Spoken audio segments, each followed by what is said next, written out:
Hello, and welcome back to the Aquascape Guide, where we cover all the systems needed to keep our planted tanks happy and healthy. If you didn't already know, my name is Phil, and I'm from the AquascapeGuide.com. In this video series, we've already covered how to select a light for a planted aquarium, how to set up and dial in a CO2 system, and even how to provide nutrients to our plants. If you have not seen those videos yet, I highly recommend you go back and watch them, as all these systems that you are learning about are interconnected. But today I wanted to talk about your tank's water parameters, and which of them we need to focus on. We'll also cover how to test these water parameters, and even how to adjust them, so we can make the perfect water for our planted tanks. So let's dive right in. First, let's talk about what water parameters we should focus on in a planted aquarium. After your tank is cycled, the three biggest water parameters we should focus on are general hardness, or GH, carbonate hardness, or KH, and potential hydrogen, or pH. We do also keep an eye on nitrates, as we talked about in our providing nutrients video, but those are tied more to fertilization than water chemistry, so we're not going to focus on those in this video, but make sure to watch that video as well. Now your tank's GH is just how much mineral content is dissolved into the water column, specifically calcium and magnesium. That one is pretty straightforward.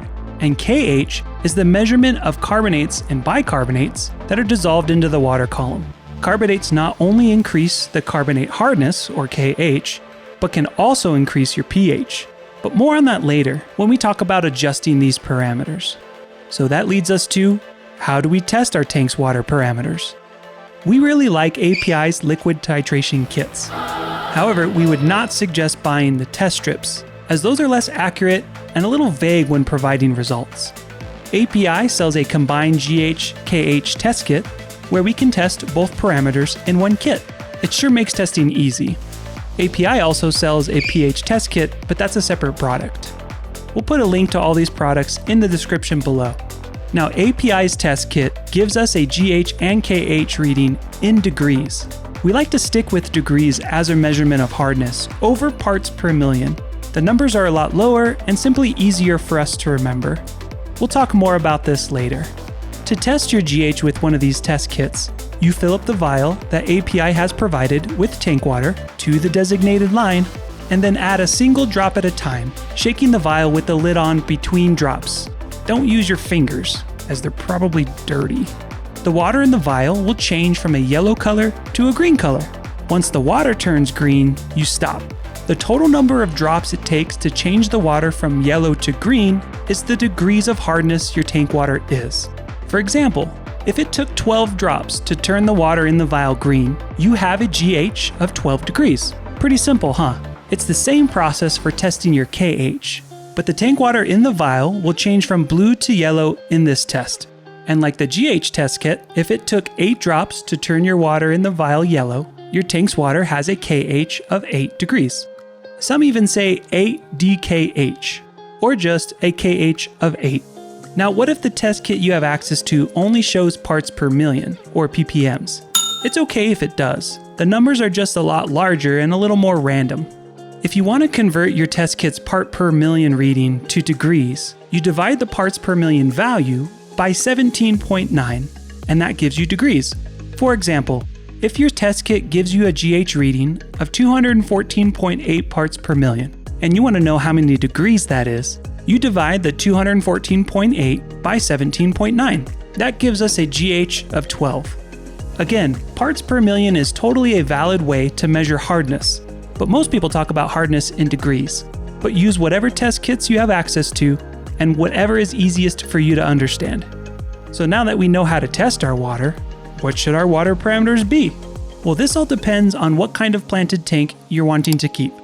Most professional aquascapers whose focus is on plants keep their GH and KH around 4 degrees, or 4 drops when you're testing with API's kits. Hello. These values are suitable for pretty much any commercially available plant on the market. These water parameters also agree with most fish and livestock in our hobby.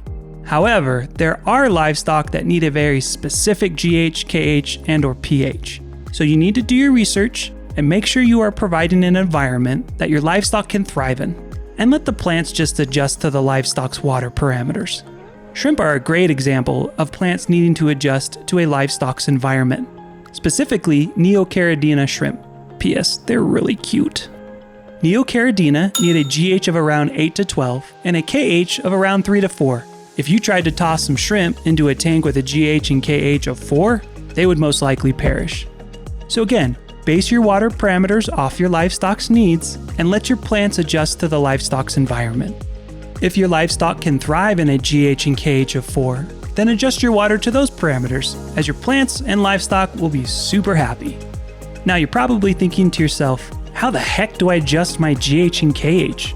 This plant's crazy. Well, I'm glad you asked, because the next topic is adjusting your water parameters. We'll make this one really easy for you.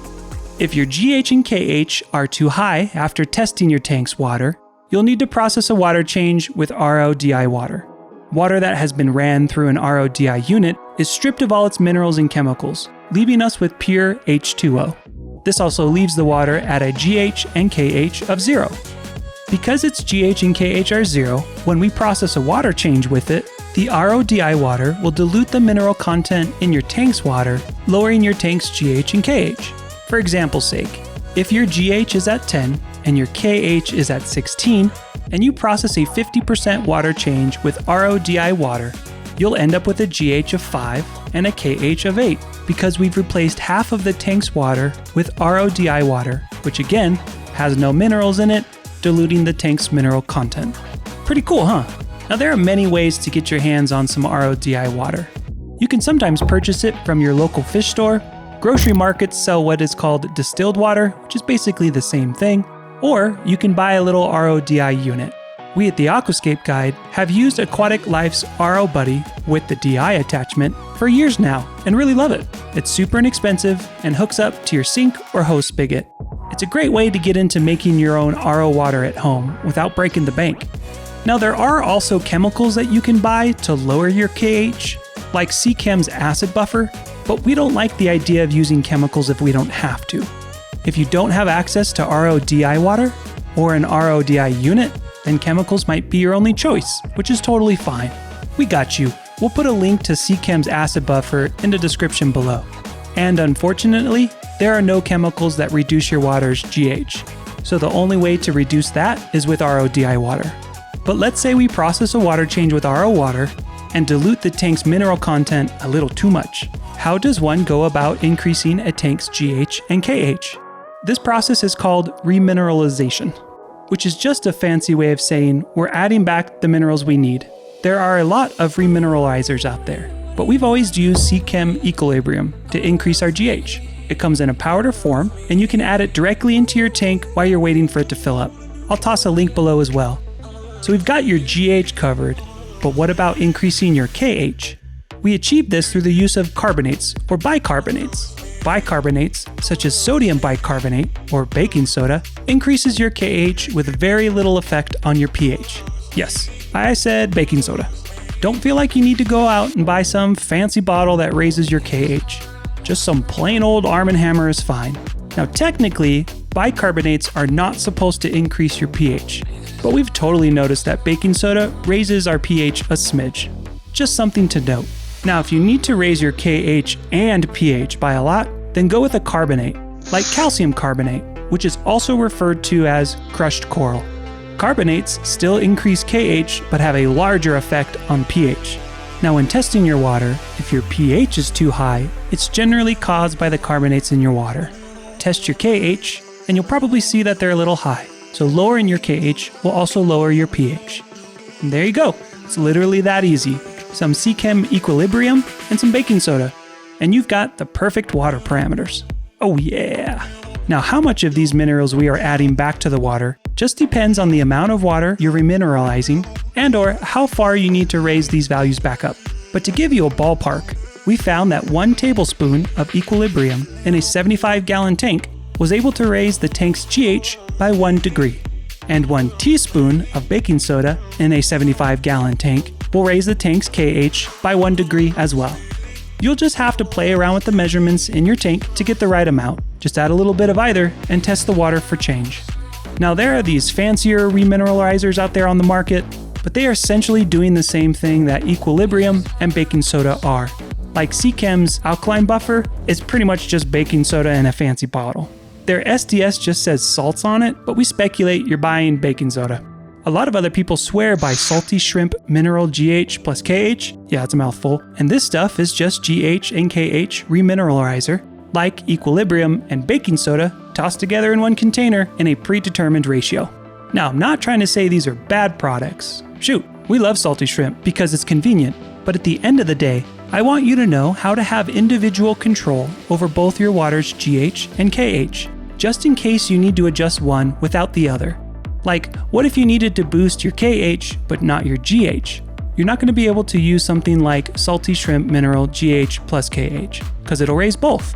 Now, there is a way to increase your GH and KH with using tap water and RODI water. I know it sounds kind of funny, but you can add tap water back into your RO water to increase its GH and KH, bypassing the need to use Equilibrium and baking soda.